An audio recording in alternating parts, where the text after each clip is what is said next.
Pues tomamos asiento y empezamos invocando al Espíritu Santo. Ven, Espíritu Santo, llena los corazones de tus fieles y enciende en ellos el fuego de tu amor. Envía tu Espíritu, Señor, y serán creadas y renovarás la faz de la tierra. Dios te salve María, llena eres de gracia, el Señor es contigo.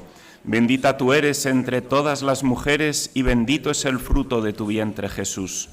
Santa María, Madre di Dio, prega per noi peccatori, adesso è l'ora della nostra morte. Santa María, sede de la sabiduría, Sagrado Corazón de Jesús, Inmaculado Corazón de María. Iniciamos una interesantísima mesa de ponencias que lleva por título La Redamatio, devolver amor por amor. Esta expresión, amor por amor, aparece en las relaciones de Santa Margarita acerca de la respuesta que esperaba el Señor ante la queja amorosa presentada en Parelemonial. El término latino redamatio, con el que se expresa la respuesta de amor al amor que Dios nos ha manifestado, red, de revolver, amatio, amor, tiene raíces bíblicas y ha sido desarrollado especialmente por padres de la Iglesia como San Agustín y por los místicos. A continuación, vamos a profundizar en este tema en su fundamento escriturístico, aquí a mi derecha, y en la siguiente ponencia se nos presentará la respuesta de amor al corazón de Jesús, abordando el tema de la reparación en su dimensión personal y social, a mi izquierda. Comenzará el padre Carlos Granados García, la Redamatio en la Sagrada Escritura. Él nació en Madrid en 1974, es ingeniero de obras públicas, pero no está aquí por este motivo. Es sacerdote desde el 2002, religioso discípulo de los corazones de Jesús y María, se licenció en teología y obtuvo su doctorado en Sagrada Escritura por el Pontificio Instituto Bíblico de Roma. Actualmente es profesor de esta materia en la Universidad Eclesiástica San Dámaso, Madrid, y en el Pontificio Instituto Juan Pablo II. También desempeña la labor de director del Stella Maris College en Madrid. Es autor de La Nueva Alianza como Recreación, Roma 2010, su tesis doctoral, así como de numerosos artículos en revistas especializadas y obras en colaboración. También ha sido el coordinador de diversas publicaciones, como Escritura e Interpretación en el 2003 y Biblia y Ciencia de la Fe en el 2005. Esa la coordinamos juntos. Es un gran amigo desde los tiempos de Roma y un sapientísimo biblista, así que escuchémoslo con atención.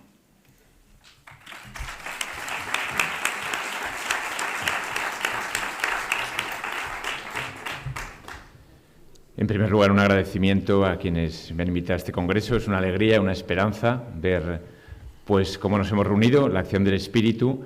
Agradecer también a don Agustín la presentación. Y efectivamente, pues mis tiempos de obras públicas dieron paso al sacerdocio y luego pues a los estudios de Biblia. Y vengo aquí pues para hablar de la Biblia, del corazón de Jesús en la Escritura. Tomar un concepto como redamatio y decir luego o añadirle en la Sagrada Escritura es como unir un abismo con otro abismo. Y el tema, por principio, pues desborda todo lo que pueda decir. He querido por eso, y lo siento en cierta medida, reconducirlo, reducirlo. El título más acomodado sería La Redamatio en San Pablo, porque vamos a mirar la Escritura con los ojos de San Pablo y creo que estaría más acorde con lo que voy a decir en esta exposición. Primero explicaré un poco qué significa Redamatio y en segundo lugar pues ya me centraré en la Escritura, particularmente, como he dicho, en San Pablo. Este término, redamatio, proviene de Cicerón, aparece en un tratado sobre la amistad, el de Amicizia, y esto es ya importante. Cicerón lo refiere a un intercambio de afanes y lealtades entre dos amigos. Pero Cicerón nunca pensó en aplicar esta palabra a la relación con Dios, ni tampoco la tradición que le precede, Aristóteles, en el fondo. Lo harán escritores y autores cristianos, y es que concebir la relación con Dios como un vínculo de amor recíproco es una novedad sorprendente de la religión judeocristiana. Aristóteles podía pensar en Dios como amado, pero no en Dios como amante. El Antiguo Testamento, sin embargo, insiste en ese amor entrañable de padre, de esposo, de amigo, que el Señor Yahvé tiene con su pueblo escogido. La idea de una alianza con Dios basada en un amor recíproco es en una elección que pide una respuesta de amor, pues es única. No existe algo parecido en el entorno histórico de Israel. Bien, por tanto, redamatio, y esto ya es interesante, es un concepto curioso, sirvió para describir algo propio de la amistad humana, la mutua amatio, y se reutilizó luego en ambiente cristiano para explicar una novedad que estaba ya en la revelación bíblica, la amistad recíproca entre Dios y el hombre. Y finalmente ha servido para referirse a algo más insólito todavía, que el mismo Dios se encarnara para, superando las figuras, llamar amigos a los hombres, no desdeñarse de llamarlos hermanos. Bueno, a partir de aquí, en ámbito cristiano, el concepto de redamatio se ha desarrollado como en dos registros que desarrollo brevísimamente. El primero como concepto teológico, en la historia de la teología cristiana. Habría que seguir sus rastros, sobre todo desde San Agustín, ya remontándose incluso a Orígenes, y particularmente en Santo Tomás de Aquino. Santo Tomás de Aquino, aquí el experto quizás sería el señor obispo de Alcalá, don Antonio Prieto, pero bueno, me limito a decir dos palabras. En la Suma Teológica da una definición de la amistad diciendo que la amistad es la amistad con Dios, la caridad, que es una mutua amatio, es decir, que es una redamatio, ¿no? Y luego, al definir la caridad como una cierta amistad con Dios, Santo Tomás desvela todo el calado teológico de la redamatio, de volver amor por amor. En este marco teológico también habría que recordar la Deus Caritas Est, en su número 17, Benedicto XVI habla del amor de respuesta y dice, cito, «Dios nos ama y nos hace ver y experimentar su amor, y de este antes de Dios puede nacer también en nosotros el amor como respuesta». Fin de la cita. El Papa Benedicto propone una teología del amor que resalta la primacía de Dios. Quiero decir que el punto de partida no es tanto que el hombre busque a Dios, cuanto que Dios busca al hombre, le ama y le invita a devolver amor por amor. Bien, tomando la lógica sencilla de la de este Fideles, signos amantem quis non redamaret, ¿no? Al que tanto nos ha amado, ¿cómo no devolverle el amor? Bien, este es el marco teológico del concepto de redamatio. Y luego hay un segundo marco significativo, que es el marco de la espiritualidad. Aquí redamatio se sitúa en relación con conceptos como expiación y sobre todo reparación. Redamatio es la palabra originante, la raíz primera y más antigua con la que la tradición cristiana se ha referido a la reparación. Por eso hablar de redamatio es iluminar también esta compleja trama de conceptos clásicos de la espiritualidad del corazón de Jesús. Direxit Nos, en su quinta parte, ofrece una explicación hermosa de la reparación como amor por amor. La reparación, cito, es una libre cooperación con el corazón de Cristo, número 193. Y la encíclica aclara además que la dificultad para comprender este concepto hoy día pues es grande, y por eso dice que, cita un poco una expresión clásica de San Agustín, y lo leo, dice, en el caso de la reparación se puede decir, quizá más que en ningún otro, dame uno que ama y entenderá lo que digo. Bueno, para entender la reparación es necesario el amor, ¿no? En resumen, redamatio es un concepto que sirve para expresar bien la novedad de la revelación bíblica, que es la alianza, un Dios amoroso que sorprendentemente busca una respuesta de amor del hombre. En ámbito teológico decide la primacía de Dios, del amor de Dios, y en el terreno de la espiritualidad nos ayuda a aclararnos en relación a ciertos conceptos clásicos que hoy se han vuelto quizá complejos o problemáticos para comprender. Bien, ¿y qué decir sobre la redamatio en la Escritura y en San Pablo? Los textos de San Juan han ocupado un lugar central a la hora de fundamentar bíblicamente la devoción al corazón de Cristo. San Pablo, sin embargo, ha quedado un poco más de lado. De ahí mi interés en mostrar que la esencia de la piedad corazonista, amor por amor, es también la sustancia de la espiritualidad paulina. De hecho, el padre Luis Mendizábal, a quien me da gusto citar, dice lo siguiente: el aspecto fundamental de la teología del corazón de Cristo consiste precisamente en presentar un Cristo paulino vivo. Fin de la cita. Pero repito, luego en la práctica parece que se le saca poco partido a los textos de San Pablo en el marco de la teología y espiritualidad del corazón de Cristo. San Juan Crisóstomo, en su comentario a la Carta a los Romanos, pudo afirmar con seguridad que el corazón de Pablo era como el corazón de Cristo. Y en su elogio a San Pablo habla fundamentalmente del amor de Pablo a Cristo. Por eso querría acercarme, como digo, al apóstol de los gentiles. Voy a plantear primero una dificultad y luego 5 claves para responder a esta dificultad. Voy a empezar con una provocación, un aspecto, digamos, problemático, que luego intentaré responder en 5 puntos. En primer lugar, una provocación, la negación de la redamatio en San Pablo. Podemos partir de, como repito, pues de una crítica, ¿no? En concreto me refiero a un libro de un erudito que se llamaba Anders Nygren. El libro se publicó a comienzos del siglo XX, titulado Eros y Ágape. En este estudio, que ha tenido mucho influjo, este erudito se planteaba la cuestión de la redamatio en San Pablo. Y este Nygren pensaba que ese amor de Dios al hombre que se llama ágape es gratuito y espontáneo. Pero, proseguía este autor, el amor de respuesta del hombre a Dios no tiene estas características, no es gratuito ni espontáneo y por tanto no puede ser ágape. Es decir, que la respuesta de amor del hombre a Dios es de grado sustancialmente inferior y sería de otra sustancia. Su nombre, dice Nygren, sería fe. Dios nos ama espontánea y gratuitamente, eso se llama ágape, según Nygren. El hombre responde ni espontánea ni gratuitamente y esto se llama fe. Cito una cita de este autor, dice: si ágape es un amor tan espontáneo y sin causa como el amor que se manifiesta en la cruz, entonces el nombre de ágape no puede usarse adecuadamente para referir la actitud del hombre hacia Dios. En relación con Dios, el hombre nunca es plenamente espontáneo. La entrega del hombre a Dios no es más que una respuesta. En el mejor y más elevado de los casos, no es más que un reflejo de amor de Dios. Carece de todas las características esenciales del ágape. No es espontáneo ni creativo. Requiere, por tanto, un nombre diferente, no ágape, sino fe. Fin de la cita de Nygren. Bueno, en rigor, según este autor, no hay redamatio en San Pablo. Usando una imagen de Lutero, Nygren diría que el cristiano es como una especie de tubo que está abierto por la fe hacia Dios y que de Dios recibe el amor que le atraviesa, pero como si fuera un tubo. No hay verdadera transformación, no hay redamatio.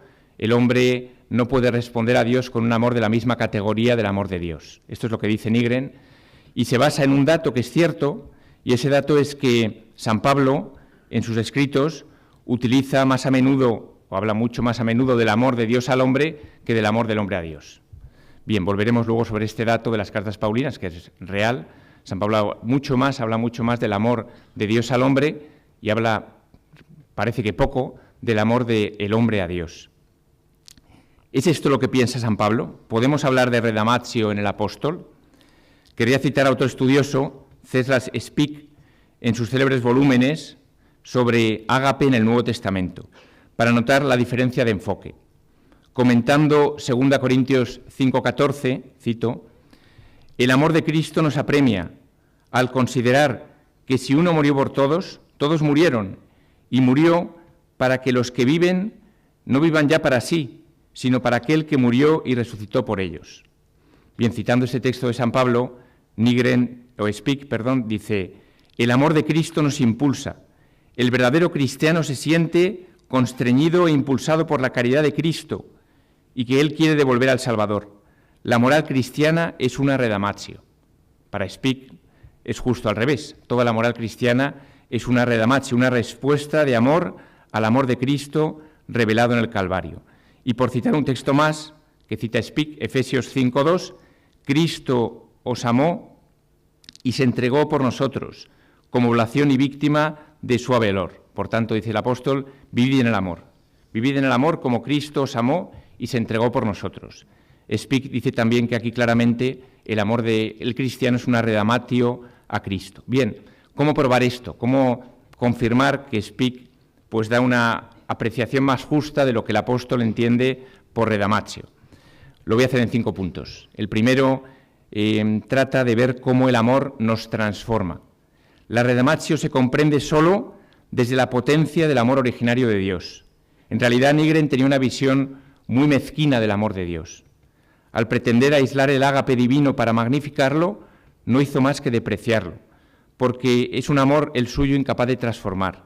Su idea parte de una divinidad bastante impotente que no es capaz de regenerar al hombre.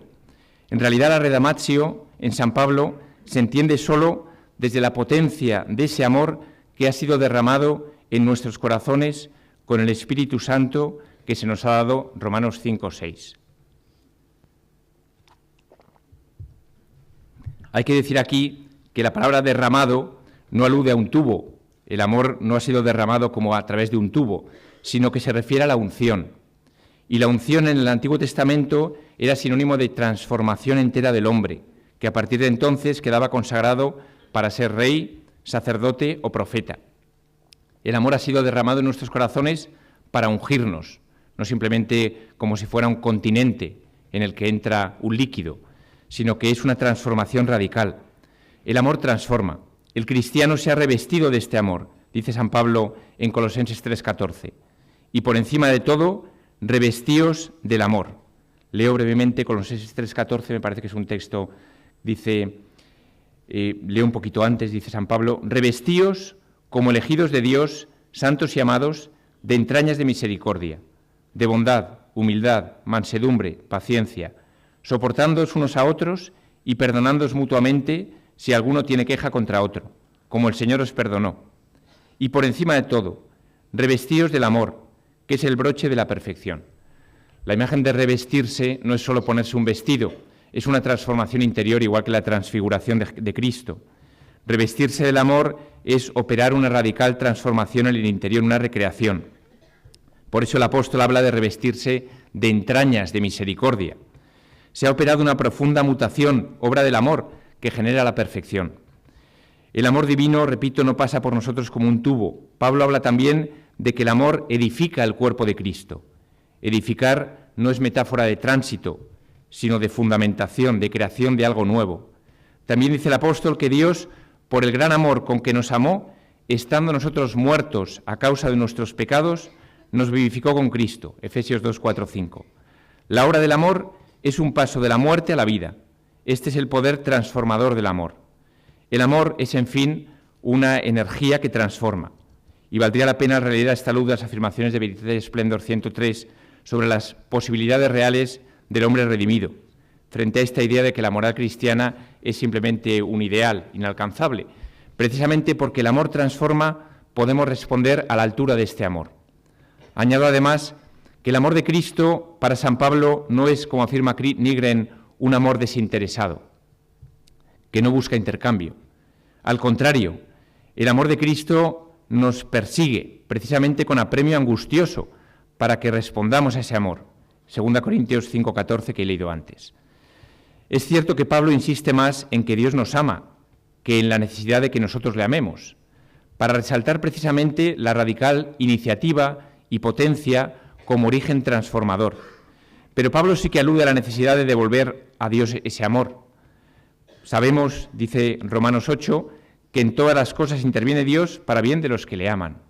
Y sobre todo, el final de la primera carta a los Corintios, 1 Corintios 16:22, termina así: el que no ame al Señor sea anatema. 1 Corintios 16:22. El que no ame al Señor sea anatema. Esta fórmula implica que la pertenencia a la Iglesia posee unos mínimos, diríamos, y el más importante de ellos es el amor al Señor. Pablo habla poco, parece, del amor nuestro hacia Dios, pero en realidad es porque habla siempre en el amor. Y no es correcto decir que Pablo haya puesto la fe por encima del amor. Eso lo pueden decir solamente quienes reducen la vida interior a la fe. Por tanto, en primer lugar, el amor que transforma. Redamatio parte de un amor que transforma interiormente al cristiano y le permite amar a la altura de Dios. En segundo lugar, un amor que no nos sustituye, que no sustituye al hombre.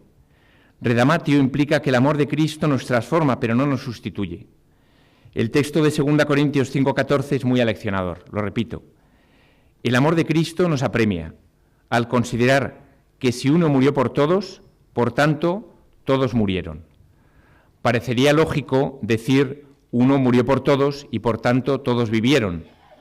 Es decir, uno se inmoló en lugar del resto, en vez de los pecadores, para darles vida. Pero no, Pablo dice, uno murió por todos y todos murieron. Cristo nos ha hecho partícipes de su muerte. La clave de la redamatio, por tanto, es la participación y no la sustitución. Y justo por eso añade después el apóstol, y murió por todos, para que los que viven no vivan ya para sí, sino para aquel que murió y resucitó por ellos. Muertos con él, debemos ahora vivir para él, como conformados en Cristo y no como sustituidos por Cristo. La exhortación, por tanto, nace de un indicativo, de una acción gratuita, que nos lleva ahora a ponernos en acción, de volver amor por amor, dejar de vivir solo para nosotros mismos, vivir para Cristo. En tercer lugar, quería hablar también de lo que es la redamatio y el amor al prójimo. He dicho el amor que nos transforma, el amor que no nos sustituye, el amor ahora que se traduce en amor al prójimo. Para Pablo, la redamatio tiene su concreción fundamental en amor al prójimo. Antonio Pita, un exegeta dedicado al Corpus Paulino, desde un análisis exhaustivo del epistolario paulino, nota que el término agape, amor, se usa sobre todo en 4 momentos de las cartas: en el saludo y en la despedida. Pablo se saluda a los destinatarios de la carta como amados en el Señor, y en la despedida también les vuelve a llamar amados. Pero luego, sobre todo, en 2 momentos que nos interesan especialmente. Primero, en las secciones querigmáticas, es decir, cuando Pablo habla del anuncio y afirma el origen divino del amor. Cristo, el Espíritu Santo, el Padre, nos aman. Romanos 5:5, Romanos 8:35, el amor que viene de Dios, el amor que viene de Cristo, el amor que viene del Espíritu a nosotros. En la mayoría de los casos, vinculado con la cruz de Cristo. Bien, sería otro momento clave donde se usa el término amor, las secciones querigmáticas que describen el amor de Cristo, del Espíritu o del Padre. Pero hay otro lugar donde también se habla del amor, que son los pasajes exhortativos. Y aquí lo fundamental es hablar del amor al prójimo, del amor al otro, del amor.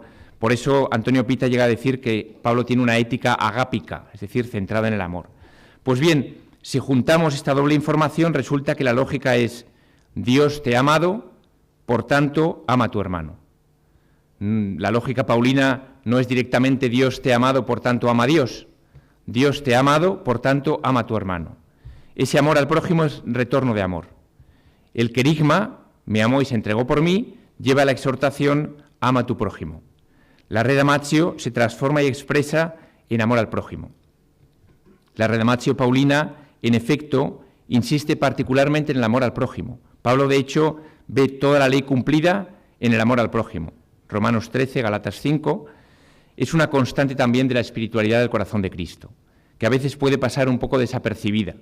Si se concibe la consagración solo en clave de perfeccionamiento íntimo y personal, o la reparación solo en clave de una serie de prácticas devocionales, se puede perder esta amplitud de mira, este respiro de la espiritualidad del corazón de Cristo que lleva al amor al prójimo. Por tanto, en tercer lugar, la ética paulina es una ética agápica que se concentra en el amor al prójimo. Cuarto lugar, redamatio y cruz. Redamatio y cruz. La redamatio tiene una vinculación muy especial con el sufrimiento. Esto ha llamado siempre la atención de los cristianos. ¿Por qué? Fijémonos que ya desde su conversión Pablo experimenta, camino de Damasco, que Cristo sufre, que es perseguido. Recordemos, yo soy Jesús a quien tú persigues. Y luego también experimenta en su conversión que a él le va a tocar padecer por Cristo. Las palabras de Cristo a Ananías: yo le mostraré lo que debe padecer por mi nombre. Hechos 9:16. Es decir, que en la vocación de Pablo hay ya una doble experiencia. Cristo padece en su cuerpo, en la Iglesia, y Cristo anuncia la posibilidad de padecer por él. Yo le mostraré lo que debe padecer por mí. El texto donde Pablo expresa esto con más claridad, con más fuerza, está en Colosenses 1:24, que es un texto muy importante, como luego voy a decir, también para la devoción al corazón de Cristo y para el tema de la reparación. Colosenses 1:24, dice así: ahora me alegro de mis sufrimientos por vosotros, así completo lo que falta en mi carne a los padecimientos de Cristo en favor de su cuerpo, que es la Iglesia. El Catecismo, en el número 618, cita este texto para hablar de nuestra participación en el sacrificio de Cristo. La carta apostólica Salvifici Doloris de Juan Pablo II es prácticamente una meditación sobre este pasaje paulino, en el marco del Evangelio del Sufrimiento.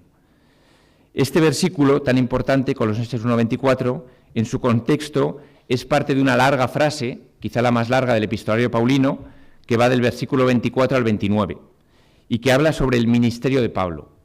Esto nos ayuda a entender que Pablo ve su ministerio como una participación en el sufrimiento de Cristo.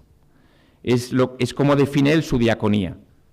Esta frase que acabamos de escuchar, completo lo que falta a los sufrimientos de Cristo en mi carne, ¿quiere decir que la redención realizada por Cristo no es completa?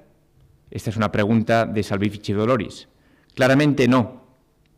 No se trata de que Cristo no haya realizado todo lo que tenía que realizar, una cuestión sobre la que Pablo insiste muy particularmente en la carta a los Colosenses, 1:19, 2:9, ni de que no haya sufrido lo suficiente. No se pone en duda la mediación perfecta de Cristo. La delimitación en mi carne implica que el sentido es el de una aplicación o representación de esa plenitud alcanzada ya en Cristo. Pero además notemos que el verbo griego, y aquí siento poner un poco erudito, pero creo que hay una aplicación que vale la pena sacar, el verbo griego que se usa es antanaplerun. No solo plerun, que significaría cumplir, completar, sino que es un verbo compuesto con dos preposiciones. La primera, ana, que significa plenamente, por tanto, completo plenamente, completo hasta el final. Y la segunda, anti, que tiene el valor de representación, no de sustitución, se podría traducir completo plenamente y en representación de otro, antanaplerum. Por claridad, parafraseando ahora Colosenses 1:24, Pablo diría más o menos así: ahora llevo a plenitud del todo, en representación de Cristo, lo que le falta en mi propia carne a esos padecimientos que Cristo sufrió, y lo hago por su cuerpo, que es la Iglesia. Esto es lo que Pablo está diciendo, ¿no? Llevo a plenitud del todo, la preposición ana, en representación de Cristo, anti, lo que le falta en mi propia carne a esos padecimientos que Cristo sufrió, y lo hago por su cuerpo, que es la Iglesia. No se trata, por tanto, de una expansión cuantitativa de sufrimientos, sino de que las tribulaciones de Cristo produzcan en la Iglesia nueva plenitud por medio de la representación de Pablo. De hecho, cuando Pablo escribe a los colosenses, se encuentra encadenado en una cárcel, con lo cual su sufrimiento es más bien pasivo que activo, es decir, que se trata de sus cadenas ofrecidas. Esto nos ayuda a entender que la oblación de lo que a uno le pasa es también redamatio. Pero ¿cómo se completan en mi carne esos padecimientos de Cristo? Para entenderlo, vale la pena atender al paralelismo. Dice San Pablo: me alegro de los sufrimientos por vosotros y completo lo que falta en mi carne a los padecimientos de Cristo por su cuerpo. La segunda frase explica la primera. Me alegro de los sufrimientos por vosotros, y ahora se explica, completo en mi carne lo que falta a los padecimientos de Cristo por su cuerpo. Por eso la acción de completar lo que falta a los sufrimientos de Cristo explica eso de alegrarse por los sufrimientos. Entendemos así lo siguiente: alegrarse en los sufrimientos, lo cual no es fácil, es precisamente la forma de llevarlos a plenitud. ¿Cómo puede uno alegrarse en los sufrimientos? Solo si ama a aquel porque los padece. Alegrarse por padecimientos es una especie de oxímoron que apunta a una paradoja.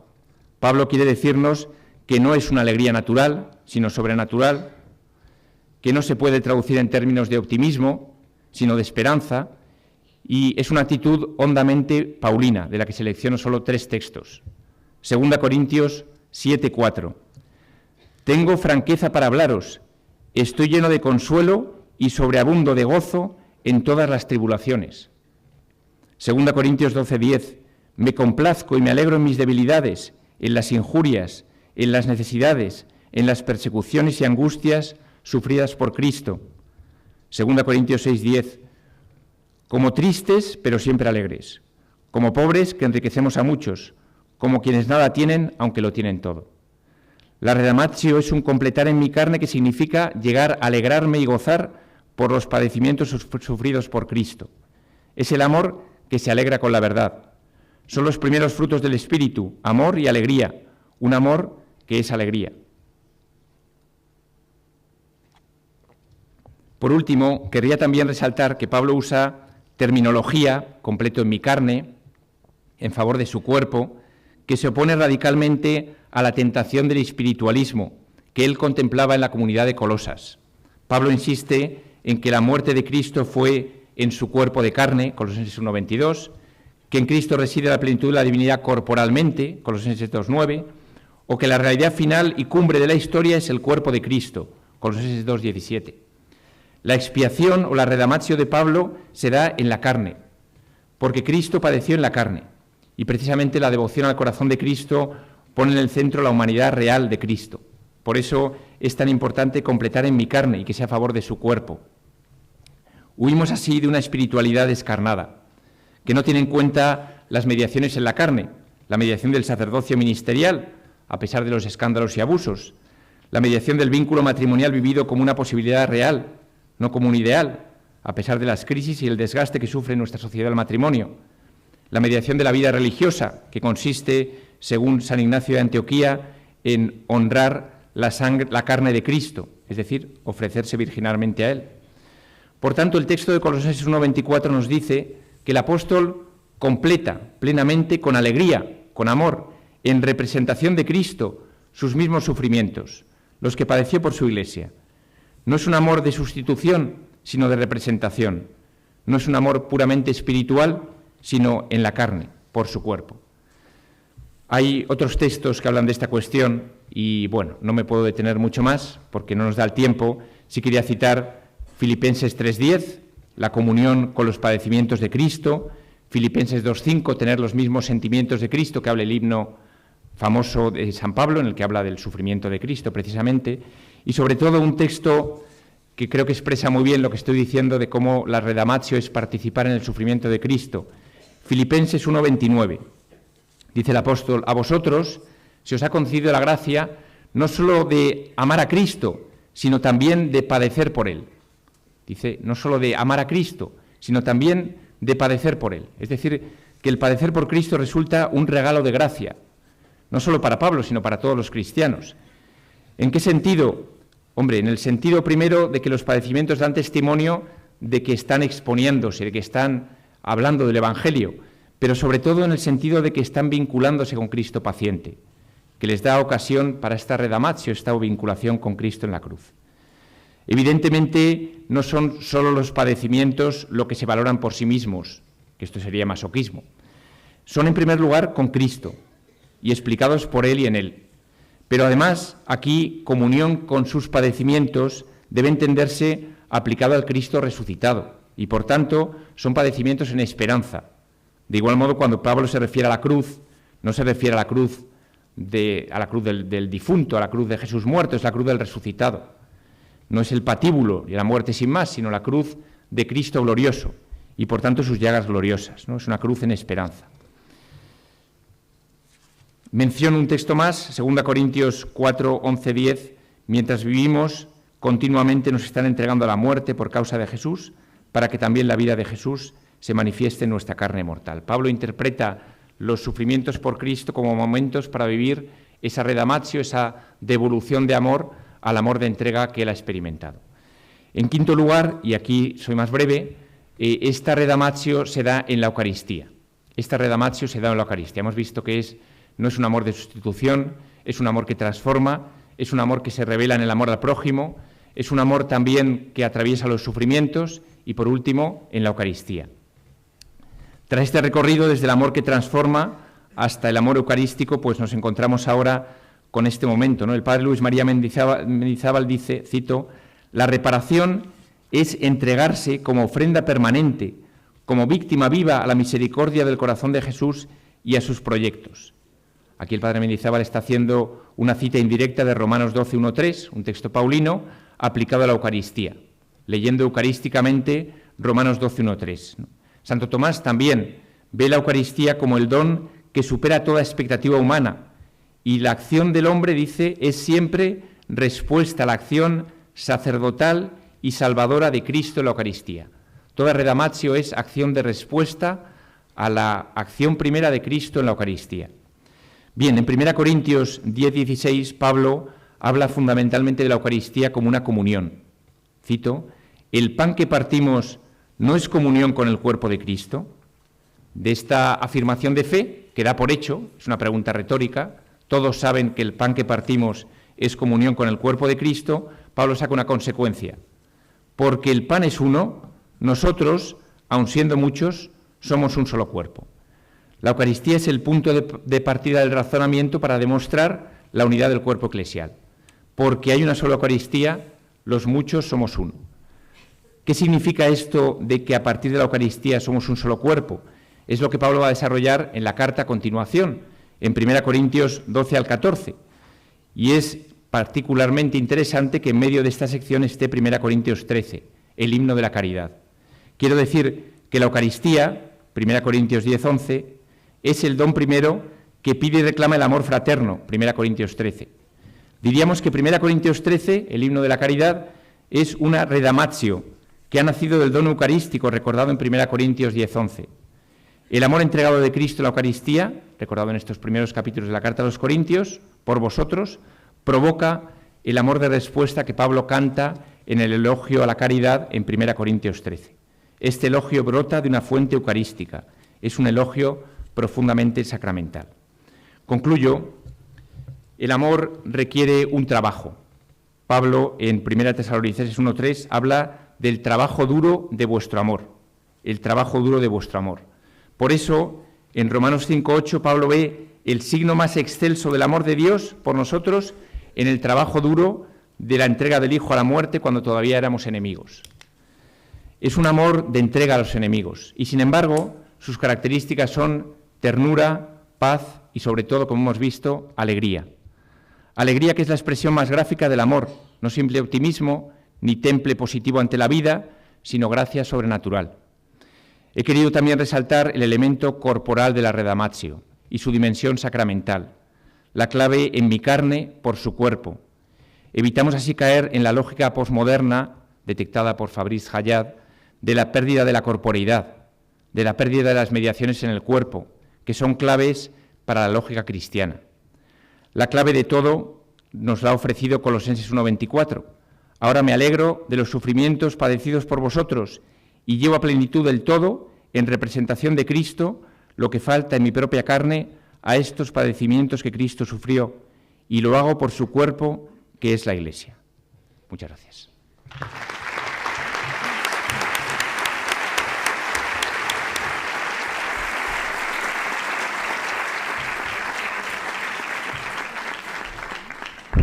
Muchas gracias, Padre Carlos, por la ponencia, por ceñirte perfectamente al tiempo. Doy ahora la palabra a Dario Di Masso, que es licenciado en Ciencias Políticas y doctor en Historia Europea por la Universidad La Sapienza de Roma, conferenciante internacional y autor de publicaciones científicas sobre el Sagrado Corazón de Jesús, la última de las cuales es este maravilloso volumen, maravilloso por el contenido y por la cantidad. No lo tenemos a la venta porque está en italiano, pero aquí lanzamos un reto a Pablo Cervera and Friends para que lo traduzcan al castellano. Es una obra magna, es el primer volumen de una colección que gracias a Dario y a su familia se ha empezado en la editorial Ganghemi y desarrolla el origen y desarrollo histórico del culto y de la devoción al Sagrado Corazón de Jesús. Es una colección que comienza en el 2023 y es el primer tomo que ha sido concebida esta colección para ofrecer un análisis histórico del papel asumido por la devoción al Sagrado Corazón en la piedad católica. Recoge los resultados de su larga actividad investigadora, madurada en el ámbito académico y realizada en archivos históricos vinculados a la Compañía de Jesús y a la Iglesia. Se lo hizo llegar al Santo Padre el Papa Francisco, se lo envió el 27 de octubre del 2023 y a los 4 días el Papa Francisco, tengo aquí la carta sellada, le respondió agradeciéndole sinceramente este volumen, encomendando su éxito a la intercesión de la Virgen y de San José, indicándole que aprecia mucho este trabajo, pidiendo que dé fruto en la Iglesia. Le agradecemos mucho a Dario su presencia entre nosotros y también le agradecemos el esfuerzo que va a tener que hacer de reducir su ponencia casi a la mitad de lo que tenía preparado, pero no os preocupéis que en las actas aparecerá el texto completo. Muchas gracias.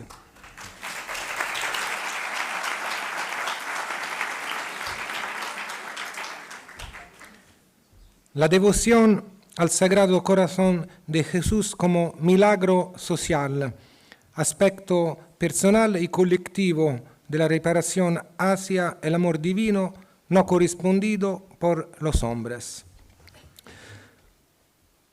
Como resulta evidente en los escritos de Santa Margherita María de Alacoque, el concepto de redamatio, término latino de origen agustiniano, que indica la respuesta del amor al amor y expresión que tiene sus raíces en las Sagradas Escrituras, representa el elemento esencial del mensaje de Paré.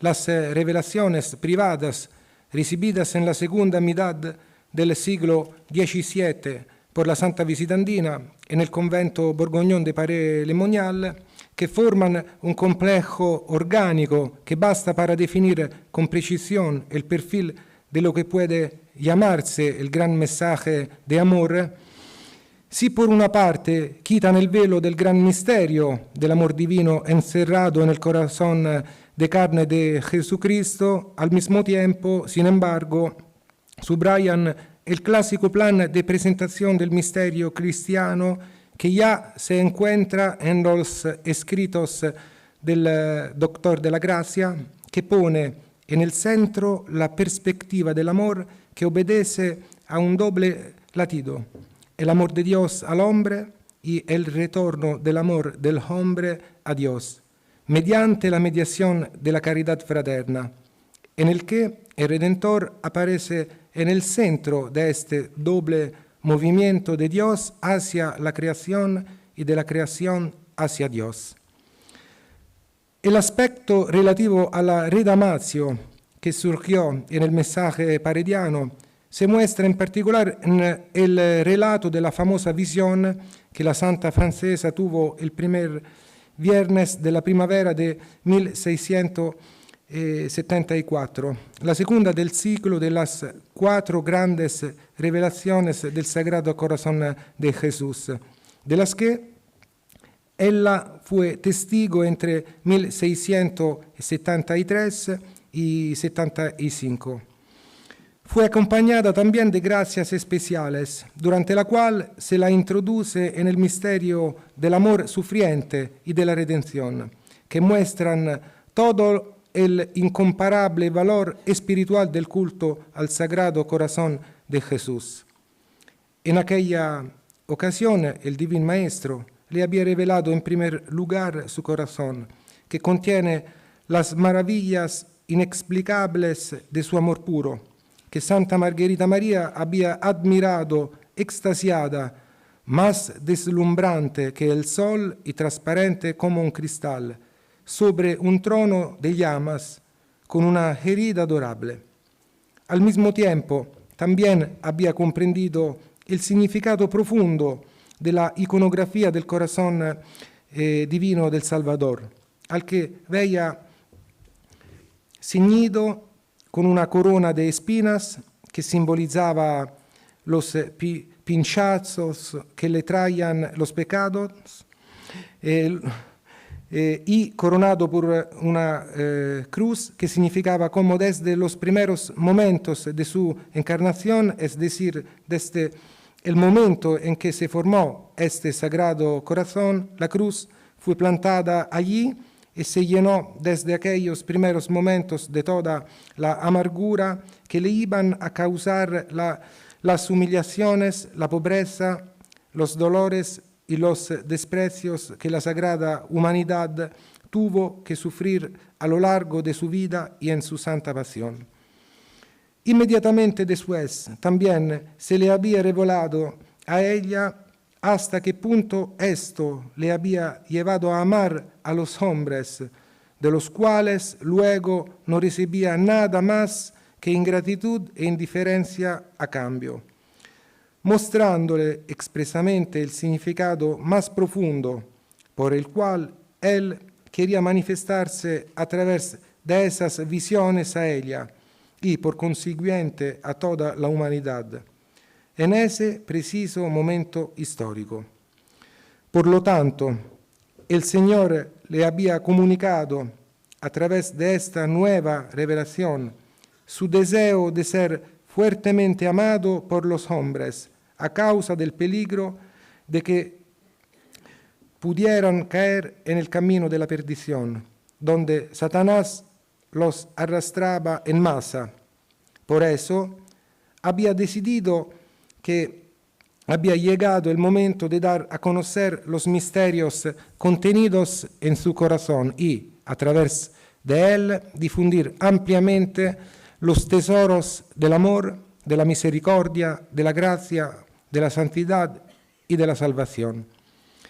Según la explicación que la Santa Visitandina da a esta visión, la devoción al Sagrado Corazón representaba, por tanto, el último esfuerzo de Cristo que quería hacer partícipes a todos los hombres de estos últimos siglos de su amorosa redención, para sustraerlos de este modo del imperio de Satanás que desea arruinarlos y ponerlos a todos bajo la dulce libertad del imperio de su amor.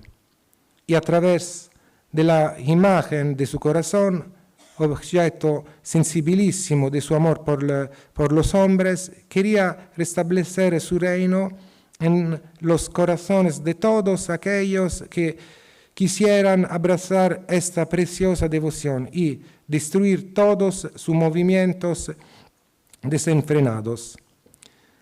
El culto al corazón de carne de Jesucristo representaba, por lo tanto, el símbolo de su ternura y de su amor no correspondido por los hombres. Por esta razón, el Redentor había decidido mostrar también la imagen a la Santa, explicándole que le agradaba sobremanera verse honrado públicamente por los hombres bajo la figura de su corazón de carne, para conmover mejor sus corazones con esta imagen.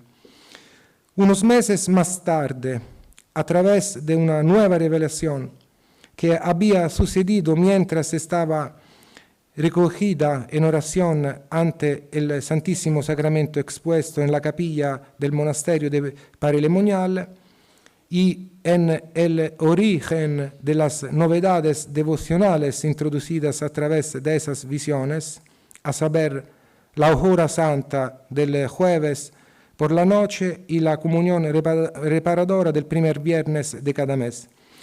Había comprendido que, a pesar del inmenso amor testimoniado por Cristo a los hombres, que incluso lo había llevado a morir clavado en la cruz, que es la celebración del amor total de Dios por cada hombre, su ardiente caridad no era correspondida por la mayoría de ellos, sin que aún más era ignorada e ingratamente desconocida.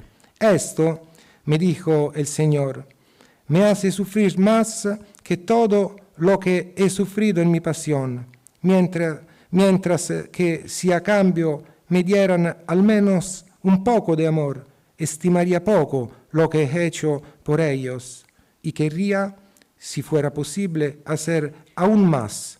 En cambio, no tengo nada de los hombres más que frialdad y rechazo del infinito cuidado que pongo para hacerles el bien.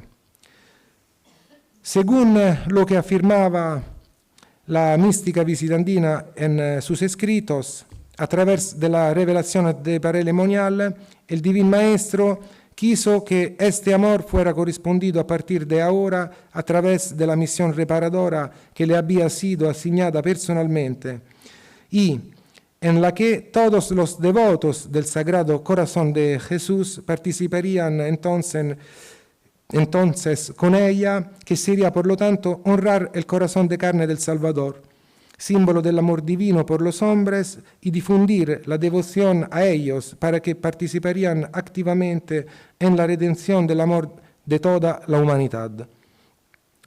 Las recomendaciones dirigidas a la Santa Francesa, que por lo tanto confieren una intención explícitamente reparadora por los pecados contra el amor, que en los casos más extremos convergen también en el desprecio de la sangre derramada por el Redentor y en la negativa a pagar la deuda de amor, podrían haber sido satisfechas en particular a través de las prácticas devocionales que le habían sido manifestadas en el curso de aquellos encuentros místicos con el Divino Salvador. En el fondo, como se puede ver en los escritos de Santa Margherita Maria Alacoque, la reparación en el gran mensaje de Parelemonial no es otra cosa que la redamatio agustiniana, la reciprocidad del amor a aquel que nos amó primero, que toma la forma de compasión por el Señor sufriente, de amistad del discípulo con la misión del amigo, participación penitente en la redención de los hombres. La devoción al Sagrado Corazón como remedio para las desviaciones colectivas. Por lo tanto, si las experiencias místicas de las que había sido testigo la Santa Visitandina no constituyen el comienzo, sino solo la consagración de la espiritualidad mucho más antigua al Sagrado Corazón de Jesús, que en última instancia ya se basa en datos bíblicos y patrísticos, sin embargo aportan innovaciones culturales y devocionales bien definidas y relevantes, también desde el punto de vista social. De hecho, si los místicos medievales en particular habían mantenido la devoción a nivel personal y privado, la monja francesa subraya su carácter público, tanto porque afirma la voluntad del Redentor de que el culto se difunda entre los fieles y se extienda a toda la comunidad eclesial, como porque al mismo tiempo tiene una connotación política específica. Por lo tanto, junto con el aspecto personal de la respuesta del amor al amor pedida en Parelemonial, a la que cada fiel está invitado a corresponder a Cristo a través de las prácticas indicadas a Santa Margherita María y que deben dirigirse al Sagrado Corazón de Jesús, surge también otro que se refiere en cambio al aspecto social de la redamatio. A través de una mirada atenta al análisis del marco histórico y sociopolítico en el que se insertan los acontecimientos que tuvieron lugar a finales del siglo XVII en el monasterio borgoñón, emerge como la existencia substancial de una lectura político-religiosa de las revelaciones transmitidas a la Santa, no pocas veces impregnada por un lenguaje modulado con expresiones de realeza que frecuentemente se refieren a instituciones jurídico-políticas o fórmulas ligadas a la antigua tradición de la monarquía francesa. Representan la novedad más discutida de las manifestaciones del Sagrado Corazón.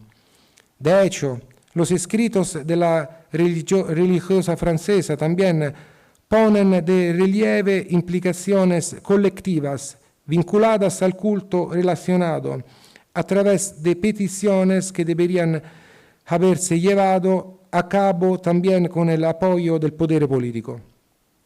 En particular, a través de la petición de una consagración al Sagrado Corazón de Jesús que el rey de Francia, Luis XIV, fue llamado a realizar personalmente por invitación de la Santa a través de 2 cartas que le habían sido dirigidas por la madre Marie-Françoise de Saumes, antigua superiora del monasterio de Paray-le-Monial, que se había convertido en su confidente y promotora del mensaje parediano, pero también para insertar el símbolo iconográfico en los escudos de armas reales y construir un templo en su honor, donde recibiría el homenaje de la corte.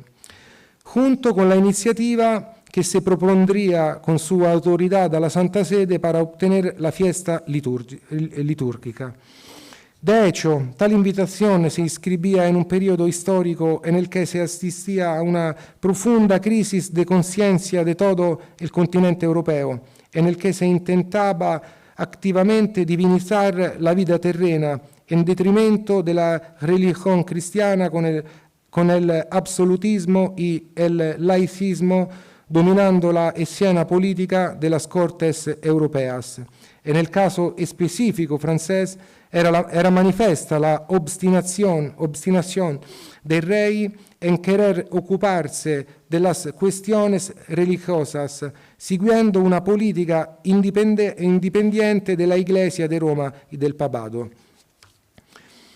A través de la petición dirigida a la Santa Visitandina y dirigida al monarca francés, el mensaje parediano había adquirido también un significado político, presentando en el culto al Sagrado Corazón de Jesús en el relativo triunfo del reino del Corazón de Cristo el remedio para las calamidades públicas que Dios podría enviar para castigar a los hombres a causa de sus pecados, también relacionados con el gobierno ambiguo de Luis XIV y la situación político-religiosa de la época. Esta iniciativa, según se relata en los escritos de la Santa, fue querida por la divina providencia para los últimos tiempos. Los pecados de los hombres habían llegado a niveles intolerables, que la voluntad divina, sin embargo, en lugar de intervenir con un castigo justo y merecido para la humanidad a través de las formas de piedad por el Sagrado Corazón propuestas en el monasterio de Borgoña, había ofrecido a los hombres como último recurso eficaz, al que podían recurrir para hacer reparación de los pecados cometidos y así evitar los golpes de la cólera divina, causa de su comportamiento desviado. A pesar de los deseos del testigo de esas revelaciones, Luis XIV, muy probablemente inducido al silencio por su estimado y fiel confesor François de la Chaise, a quien se confió la tarea de transmitir el mensaje al rey, descuidaría la invitación a consagrarse al Sagrado Corazón, frustrando así las expectativas de una solicitud con un poderoso carácter escatológico apocalíptico y que parecía proponerse como una oferta valiosa, tal vez extrema, ante posibles escenarios desfavorables para la salud espiritual de todo el continente. También, a la luz de las sucesivas intervenciones propuestas por el magisterio de la Iglesia, no se debe pasar por alto este aspecto.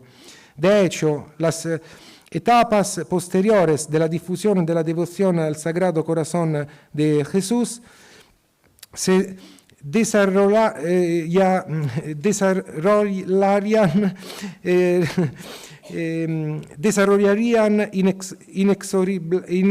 inexorablemente entre dos modos opuestos de vivir el propio tiempo, dentro de la intrigada relación entre política y religión que caracterizaría más tarde la época contemporánea.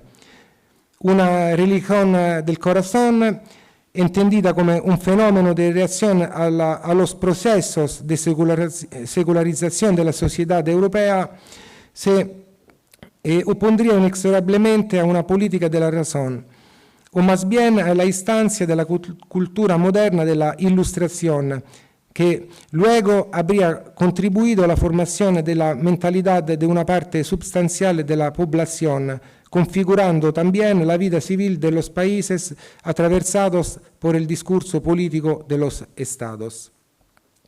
En última instancia, de los escritos de la Santa Francesa se desprende que la devoción al Sagrado Corazón de Jesús había sido propuesta en los tiempos modernos como una llamada actual ante un mundo que se alejaba de la fe y que buscaba construirse sin Dios, anticipando de manera bastante marcada el futuro de la espiritualidad moderna, es decir, el de una espiritualidad que estaría intrínsecamente ligada al culto al corazón del Redentor, en el que se encierran los tesoros del amor divino, de la bondad y de la misericordia, y que debe ser considerado el camino maestro, sencillo y popular que permitiría al pueblo de Dios llegar a Cristo y a su mensaje evangélico integral y beber copiosamente de los núcleos más profundos de la espiritualidad cristiana. De este modo, según el testimonio dejado por la Santa Francesa, la humanidad colaboraría de manera convincente en la realización del gran plan divino, el de una civilización fundada en el amor, el reino del corazón de Cristo, tan proclamado, que se contrapondría en los acontecimientos históricos y de forma victoriosa al de Satanás, dándose al mundo un tiempo tan esperado de paz y prosperidad pública. La grande novedad del mensaje de Paré, en su dimensión político-religiosa, insiste por tanto en la necesidad de la oración y de la penitencia pública colectiva que, según las indicaciones proporcionadas por el testimonio del acontecimiento francés, garantizaría la paz a la Iglesia, a todas las naciones, pero en general a los corazones de todos los hombres.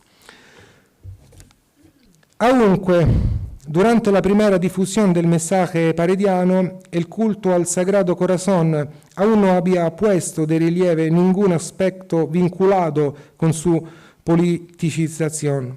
Las cartas Luis XIV, aunque no del todo desconocidas, habían circulado en pocos y muy estrechos círculos y, permaneciendo manuscritas, se publicarían solo un siglo y medio más tarde. A principios de los años 20 del siglo XVIII, también comienza a abrirse camino una interpretación del mismo que, aunque de un modo diferente al explícitamente previsto por el mensaje parediano, de hecho no había referencias directas al mensaje político al rey de Francia, y menos aún indicaciones sobre una dimensión política del culto, determina, sin embargo, su politicización.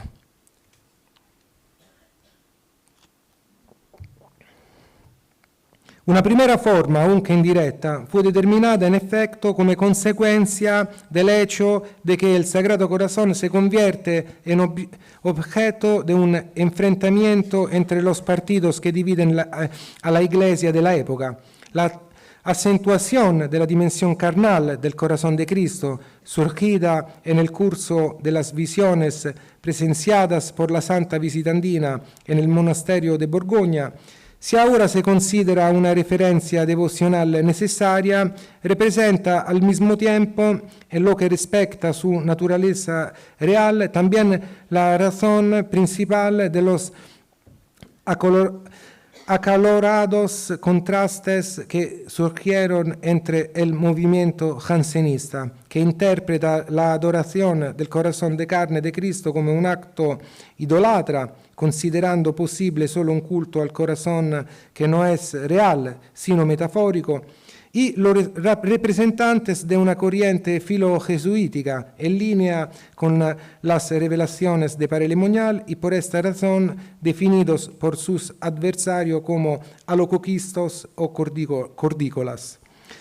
Al mismo tiempo también comienza a aparecer un nuevo aspecto que indica ahora en la devoción al Sagrado Corazón de Jesús el camino en el que obtener la reparación de los pecados individuales, pero también como el remedio para las desviaciones colectivas. El culto al Sagrado Corazón de Jesús, por tanto, también comienza a convivir en una lectura política determinada por el hecho de que la reparación penitencial, estrechamente ligada a esta práctica piadosa, se presenta ahora como el camino por el cual una comunidad puede redimirse de sus condiciones históricas existentes.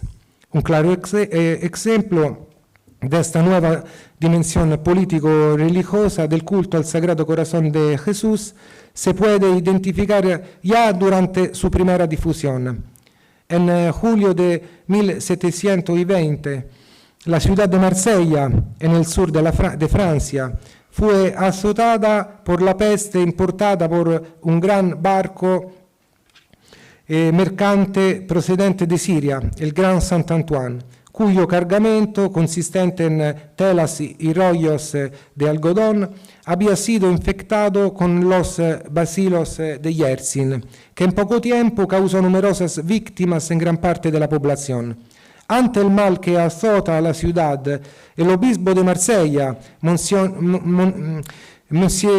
Henri-François Xavier de Belsunce, de formación jesuítica y particularmente hostil a la corriente de Porte Royal, por invitación de una de sus confidentes, la mística visitandina Anne-Madeleine de Remusat, decidió dar vida a una serie de prácticas expiatorias dirigidas al Sagrado Corazón. En este caso, puesto que el mal encuentra razón en la ira de Dios por los pecados de la ciudad, se presentan como el camino más adecuado para transformar la justicia del Señor en misericordia. Después de un primer intento que culminó con la consagración de la ciudad y de la diócesis de Marsella al Sagrado Corazón de Jesús, unida al pronunciamiento público de una expiación honorable para la ocasión, y a pesar de la firme prohibición de las autoridades civiles de organizar reuniones públicas, el obispo de Marsella había encabezado personalmente una procesión expiatoria con una cuerda alrededor de su cuello, antes de consagrar la ciudad al Sagrado Corazón para alejar el flagelo, y la solemne invocación de las letanías al Sagrado Corazón, compuesta personalmente por la germana de Remusat. El contagio disminuyó sorprendentemente, pero sin embargo no cesó. El obispo del Belsunce y la mística visitandina atribuyeron entonces el éxito imperfecto a la reanudación del comportamiento inmoral en la ciudad que nuevamente había atraído la ira divina. Según el testimonio de la monja visitandina, la purga se dirigía al mismo tiempo también a la iglesia de Marsella, infectada en ese momento por los errores del jansenismo, que atraía grandes males por su rebelión contra la Santa Iglesia y que ya se habían infiltrado insidiosamente entre el clero y en un gran número de monasterios locales. La doctrina teológica de este movimiento espiritual, que sostenía una concepción antropológica abiertamente pesimista y al mismo tiempo una concepción rigorista de Dios, ya había sido condenada como herética unos años antes, tras la promulgación de la bula Unigenitus Dei Filius de 1713 por el Papa Clemente XI, y que el mal se había manifestado en Marsella a causa de los pecados de los hombres, también había sido confirmado por el mismo pontífice en dos breves enviados para la ocasión a Monseñor de Belsunce el 14 y 15 de septiembre, a través de los cuales había declarado: temíamos que los pecados de los hombres y especialmente los nuestros, hubieran contribuido no poco a esta calamidad, ya que el Señor está acostumbrado a usar este tipo de azotes para manifestar su ira contra los pueblos de una manera indudable. La peste, que parecía haber sido superada, reapareció de nuevo unos meses después. El segundo intento, una vez más por sugerencia de Sor de Remusat, es pedir esta vez un compromiso solemne y público por parte de las autoridades civiles ausentes en la manifestación anterior, para que se obtuviese un despliegue completo de la clemencia divina sobre la ciudad. De hecho, cuando la peste azotó la ciudad francesa en 1720, por orden de la entonces superiora del monasterio, la madre François Benigne de Saint-Innocent, que había pedido a la mística de Marsella que preguntará a Dios qué condiciones pedía para reconciliarse con la ciudad, la hermana de Remusat le había dicho a la madre superiora unos días más tarde que mientras estaba recogida en oración ante el Santísimo Sacramento había tenido una visión de Jesús que le había explicado las razones de esta dura prueba para la ciudad, pero que gracias a esta plaga se instituiría entonces una fiesta en honor a su Sacratísimo Corazón. Por lo tanto, el mensaje fue transmitido inmediatamente a Monseñor de Belsunce, cuya espiritualidad estaba profundamente marcada por las revelaciones de la visitandina de Marsella. La petición fue hecha entonces por el mismo obispo francés que escribió a las autoridades civiles de Marsella proponiendo que hicieran incesantemente y sin ceremonia un voto estable al Divino Corazón de nuestro Salvador. En esta ocasión, los poderes públicos también deberían comprometerse a que la solemnidad del Sagrado Corazón celebrará perpetuamente como fiesta de precepto en la ciudad. Por ello, suscriben un documento en el que se comprometen a cumplir a perpetuidad las obligaciones asumidas con el Sagrado Corazón. El voto fue pronunciado solemnemente el 7 de junio de 1722 en la Catedral de Marsella, en el lugar donde se celebraban las asambleas de todos los notables. En nombre de todos los firmantes, por el máximo representante de las autoridades públicas de la comunidad de la ciudad, Jean-Pierre Moustier. En el momento del pronunciamiento de este solemne voto público, las autoridades locales también habían especificado las modalidades previamente sugeridas por Monseñor Belsunce, con quien se pronunciaría anualmente este voto, que preveía sustancialmente el compromiso de las autoridades civiles, que se extendería a perpetuidad también a sus sucesores, de ir todos los años, el día de la solemne fiesta del Sagrado Corazón de Jesús, a escuchar la Santa Misa en la iglesia del primer monasterio de la Visitación, para comulgar allí y ofrecer en reparación por los crímenes cometidos en esta ciudad una vela o antorcha de cera blanca de 4 libras de peso, adornada con el escudo de armas de la ciudad, para ser quemada ese día ante el Santísimo Sacramento y participar en la tarde del mismo día en una procesión general de acción de gracias que también sería instituida a perpetuidad, siempre a petición oficial por el obispo. El 22 de octubre, el obispo de Marsella, en espíritu de acción de gracia por el cese del pericolo, publicó un decreto con la que instituyó oficialmente en su diócesis la fiesta del Sagrado Corazón de Jesús. Y el 1 de noviembre siguiente, Monseñor del Belsunce fue también el primero en el mundo en consagrar solemnemente una ciudad y una diócesis entera al Sagrado Corazón de Jesús. Por lo tanto, la liberación definitiva del flagelo de la peste indujo al obispo de Marsella a presentar en la devoción al Sagrado Corazón el camino para obtener reparación por los pecados individuales, pero también los cometidos por toda la comunidad de la ciudad. La desaparición definitiva de la peste de la ciudad para Monseñor de Bensuls se vincula, por tanto, a una formalización pública de la piedad del Sagrado Corazón, deseada y guiada por los supremos magistrados municipales como remedio para las desviaciones colectivas. Poco tiempo después, otras ciudades francesas afectadas por la peste siguieron con éxito su ejemplo, reviviendo aquellas implicaciones colectivas del culto presentes en las revelaciones de Paray-le-Monial.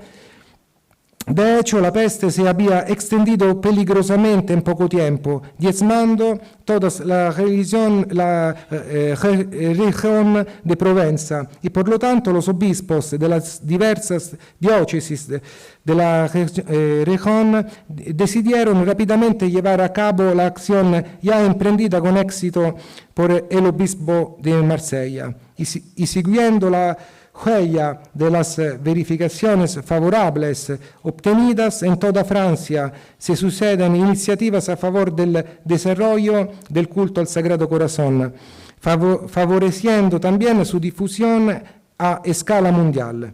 A través del ejemplo de la consagración de la ciudad de Marsella al Sagrado Corazón de Jesús, se quería indicar en el reconocimiento oficial de la devoción por parte de las autoridades civiles, el modo por el cual grupos humanos enteros pueden expiar sus pecados, evitar el castigo divino y así reencontrar una feliz convivencia.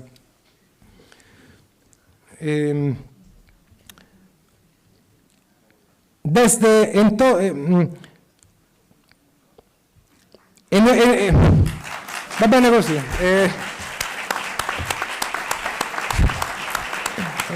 Sí, ciao.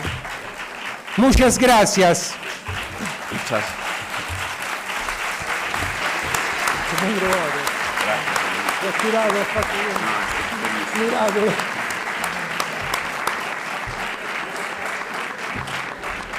Muchísimas gracias, Dario, por el esfuerzo de primero leer en español y de ceñirte al tiempo.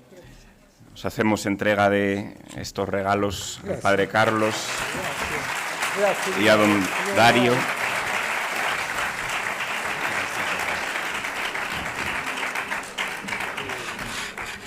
Señor presidente del Instituto,